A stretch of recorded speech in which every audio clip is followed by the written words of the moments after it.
Hi, everyone. It is John C. Morley here, serial entrepreneur. Great to be with you this evening. This is Monday, July 25th. Great to have you here. If you're new, ladies and gentlemen, you'll see there's a QR code at the top right-hand corner of your screen. Just take your smartphone, point it at that QR code, scan it. It'll direct you over to my link tree. If you're having any trouble getting there, you can also be teleported there by going to believemeachieve.com. That's BELIEVE, me. M-E, achieve, ACHIEVE.com. And the very top button there is John's Daily National Day Video. You're definitely going to want to check that out. There's lots of great things there, as well as many other things to help you become a better version of yourself and help others become better versions of themselves as well. So thanks so much. Great to have you here. And every week, we have a master topic that starts on Saturday and ends on Friday. Appreciate you guys following me and being part of the channel and the program. And of course, if you're coming back, welcome back, my friends, colleagues, and associates. It's so wonderful to have you here. And I hope that many of the new people will become loyal, just like all of you have been. Let's get into that master topic, shall we? Yes, we will. How to Be a Friend, series episode 3. All right. So let's talk about 2 more attributes. Now, before I go into this, I want to just explain, because people had asked me some questions after the last show. John, what the heck is an attribute? Well, that's a great question. So an attribute is a noun. It's a quality, a character, or characteristic ascribed to someone or something, as per Merriam-Webster. An object closely associated with or belonging to a specific person, thing, or office. Such an object used for identification in painting or sculpture. A word ascribing a quality. Okay. All right. So now that we know what that is, there's really some important things that I think are really vital when it comes to friendship. And that is empathy. What the heck is empathy, John? Great question. Empathy, first of all, according to Merriam-Webster, is a noun. And there are 2 definitions for empathy. The action of understanding, being aware of, being sensitive to vicariously experiencing the feelings, thoughts, and experiences of another of either the past or present without having the feelings, thoughts, and experience fully communicated in objectively explicit manner.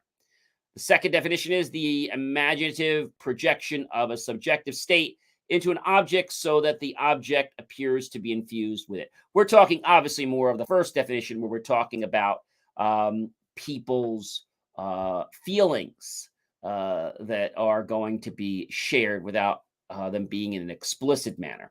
So that is one real key gem.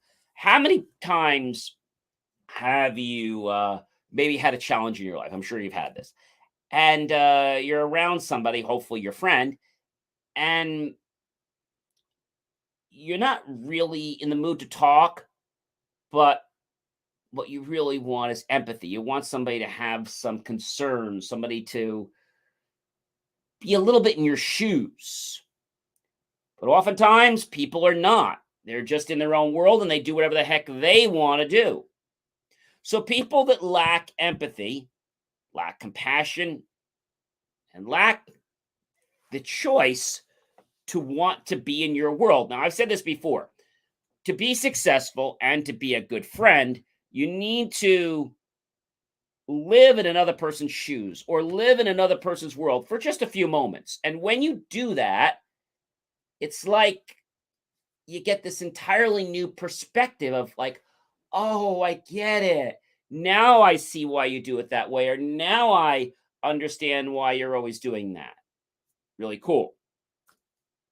Empathy. Who do you know has empathy? Think about that for just a moment.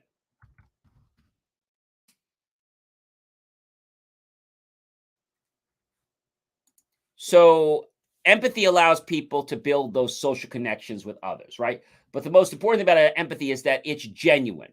Okay. Now, there are different types of empathy. There's perspective taking, there's staying out of judgment, there's recognizing emotion in another person, and there's communicating the understanding of another person's emotion. So perspective taking, that's a great example where I say to step into someone else's shoes or be in their world, right? So that you get a perspective from their side of the stage or that side of the coin. When you have empathy, you stay out of judgment, okay? And you're not biased. The third one is recognizing emotion in another person. Maybe you're starting to appreciate that velour, that energy that they have in that emotion. And the fourth is communicating the understanding of another person's emotions. Maybe someone just lost a loved one. And so maybe you unfortunately lost a loved one. You can say, Joe, um, I know what it's like to lose a brother, or I know what it's like to lose what have you. Now, let's say you didn't lose a brother, but maybe you lost another relative. Say, hey, Joe, look, I know what it's like to lose a family member. And although I never lost a brother, I would think it's similar, but I know it's probably even more intimate and more, how can I say, draining on you. So I know right now is probably not an easy time for you.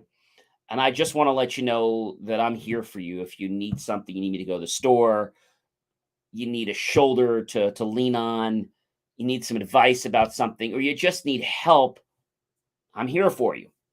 A lot of people do this, but when they do this, they have their hand out. Yeah, they have their hand out. And that's a problem. Having their hand out is a very big, big problem. How big? Serious. Because it means that you're expecting something for the choice to be in empathy, where that's not what empathy is about. Empathy is about consoling, helping the other person, but not really expecting anything in return. You're not expecting anything in return. All right. Another important characteristic that I want to share with you today, beside empathy and a good friend, is listening. Listen is a verb. And according to Merriam-Webster, it's to pay attention to sound, to hear something with thoughtful attention, give consideration, listen to a plea, to be alert to catch an expected sound. Now, you might have heard your parents or siblings say to you, I'm going out for a little while. Be sure to listen for the doorbell when you're upstairs, as my friend's going to come by and drop something off. And if you don't answer, she's not going to just leave it at the door. We're listening for a sound. Professor might say, hello, all of you here in class today. Hear me and see me. But are you listening to me? Do you understand the words that I'm using? And is it making a connection upstairs so that 20 or 30 minutes later after the class, I could say to you, what is the study of genealogy? Or what is the study of mitosis? And when they say, are you listening? Or be sure to listen, because tomorrow we're going to have a test. And if you don't pay distinct attention to the details and you only go home and read the book, I guarantee you you're going to fail. So that gets you to be a little more astute. And you're now like, oh, gee, I better pay attention. Or maybe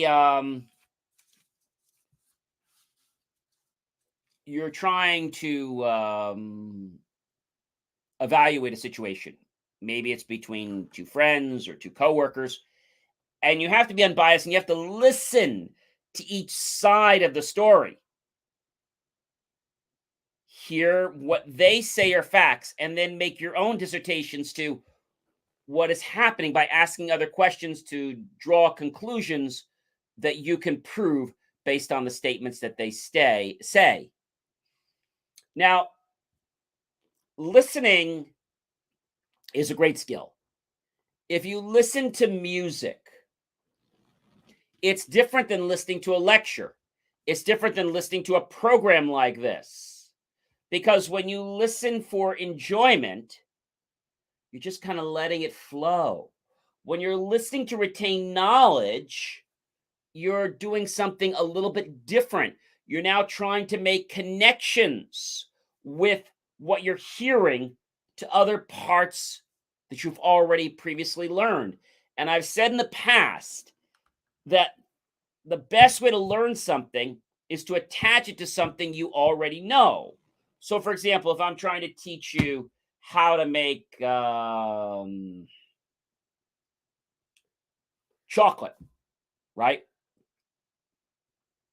And how to temper chocolate. You might have no idea how to temper chocolate. But I could say something to you like, hey, Mike, I know you probably never tempered chocolate before. Definitely eaten chocolate before. And you can appreciate that wonderful texture and that taste and the crunchiness that comes from good tempering. That's why you want to know it. But tempering is very similar to just getting something to be the right temperature so that it can have the right build, the right construction. Okay. You might be familiar with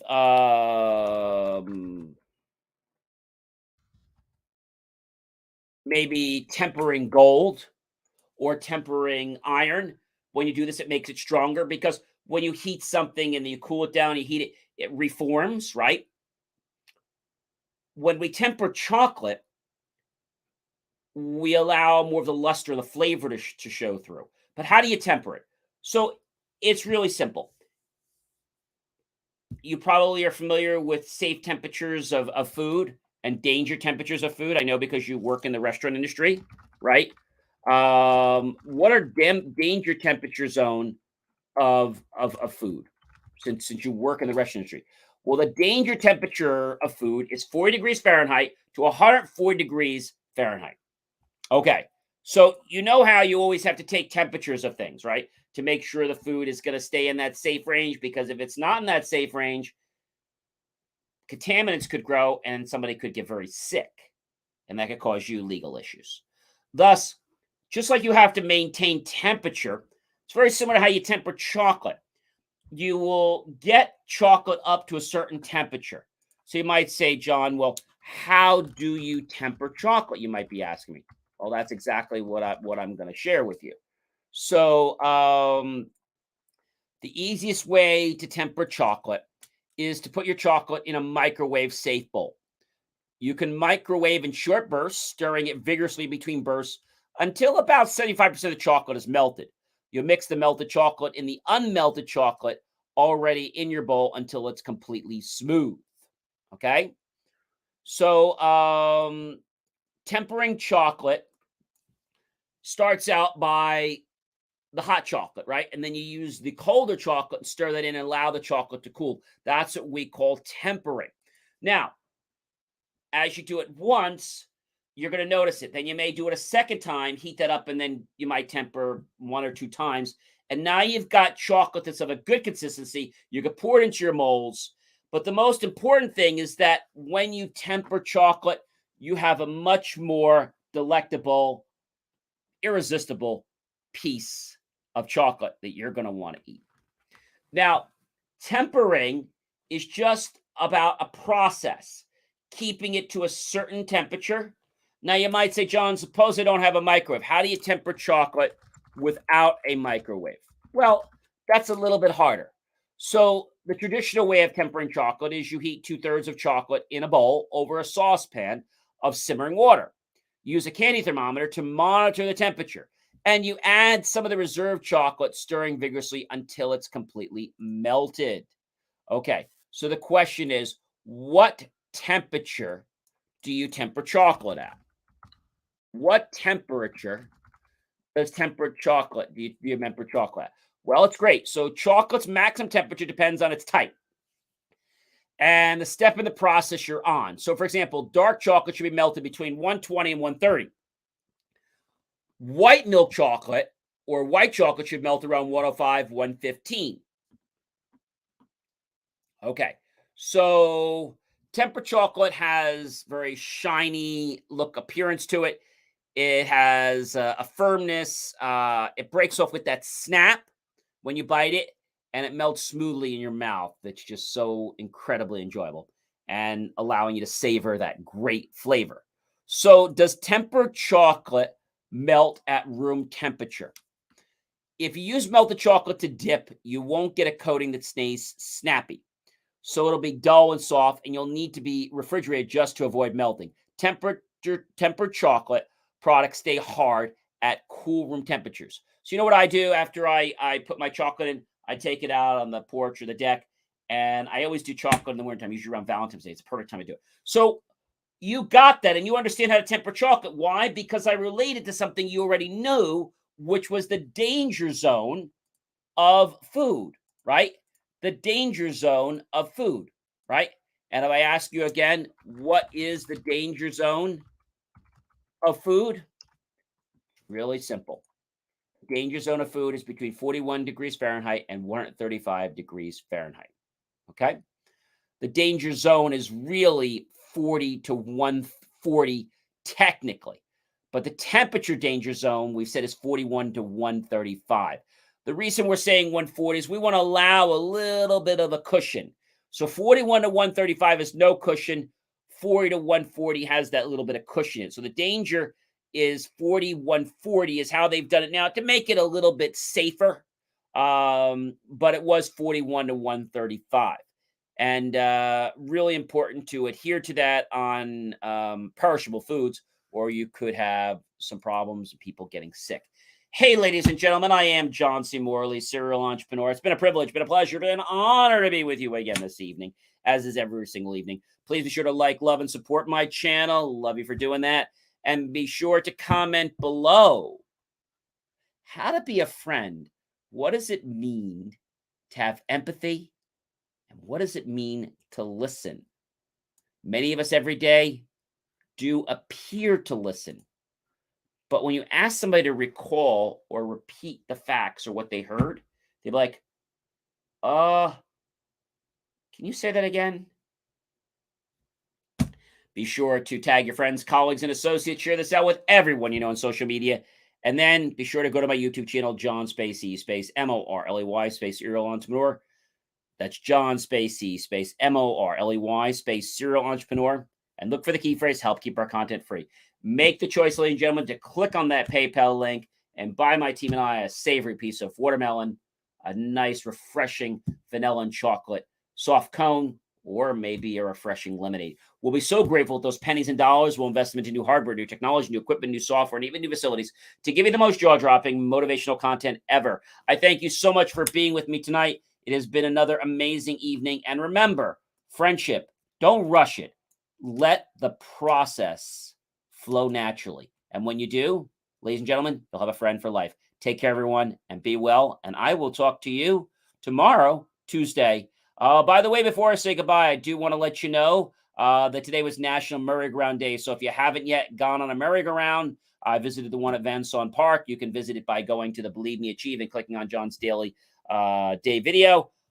But go ahead and enjoy a great merry-go-round because in carousel, because it's really quite remarkable and how magical we can feel as it will have us relive our childhood. It just brings back that awe feeling. So I hope you have a great night, and I'll see you guys tomorrow. Take care.